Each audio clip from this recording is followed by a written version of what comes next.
Okay, let's go ahead with the STAR assessment. STAR, STAR, means is acronym for Supplementary Test of Achievement in Reading. Please note that we are concentrating more on dyslexia in this assessment.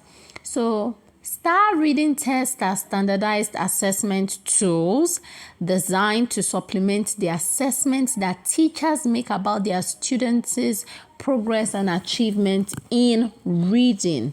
They cover a range of reading skills and corresponding closely to the main components outlined in the literacy learning progressions from the Ministry of Education 2010 in the United States of America.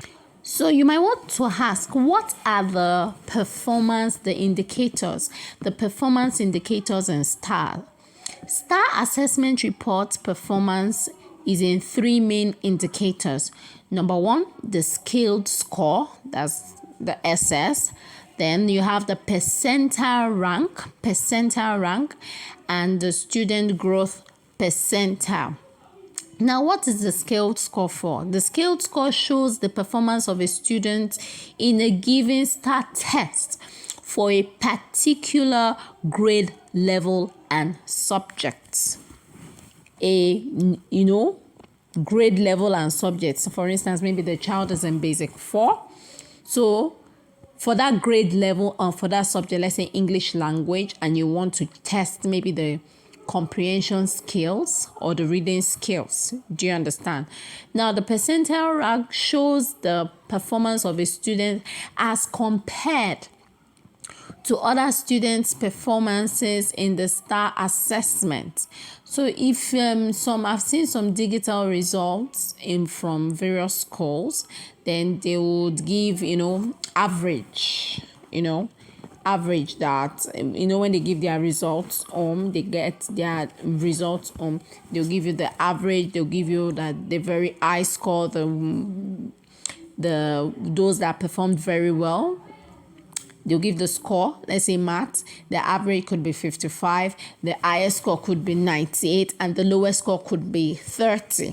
So the percentile rank shows the performance of a student as compared to other students' performance in STAR assessment across the nation for that particular STAR test in the same grade level and subject. It's like when they write junior WAEC or maybe common entrance, and there's going to be a cut-off.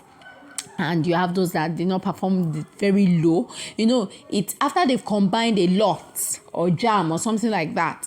It is after they combined a lot, they will now say, okay, the person that had the highest score in this common entrance nationwide is, let's say, over 300, 280 over 300. Then the average could be this.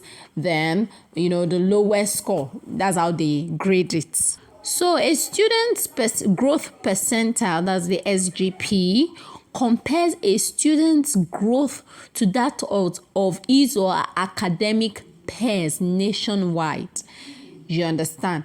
Just like dyslexia, before they could, put various forms of dyslexia, they must have compared lots of students and the characteristics some possess, others possess. Then they'll now, finalize it that, okay, this range is this way. When you talk about mild dyslexia, this is what you should be expecting. When you talk about severe dyslexia, when you talk about profound dyslexia, this is what is expected. So who are the academic peers? Academic peers are students in the same grade with a similar skilled score on a STAR assessment at the beginning of a time period being examined. SGP, which is the student growth percentile, is reported on a scale of 1 to 99. The lower numbers indicating lower relative growth and higher numbers indicating higher relative growth. For example, if a student has an SGP of 90, it means the student has shown more growth than 90% of academic peers. Now, there's always a range. You have from the scale score. Let me talk about the scale score specifically. The range of the scale score, not the SGP now, is 50 to 70. Okay, that is for average. So 50 below, and okay, let's just say 51 to 70. That is it. So from 50 below, that's a child is performing below average. Then 70 to 90, that is very good. Okay, so when you say below average, it means below his or her learning peers. Okay, so this assessment should be done 3 times. Let's say, okay, you just have a child, you got this appointment from a parent, and in the September, let's say September, and that's when school resumed, and maybe they've asked you all through the summer break how the child is, and you've gained all your information. Then you take this STAR assessment.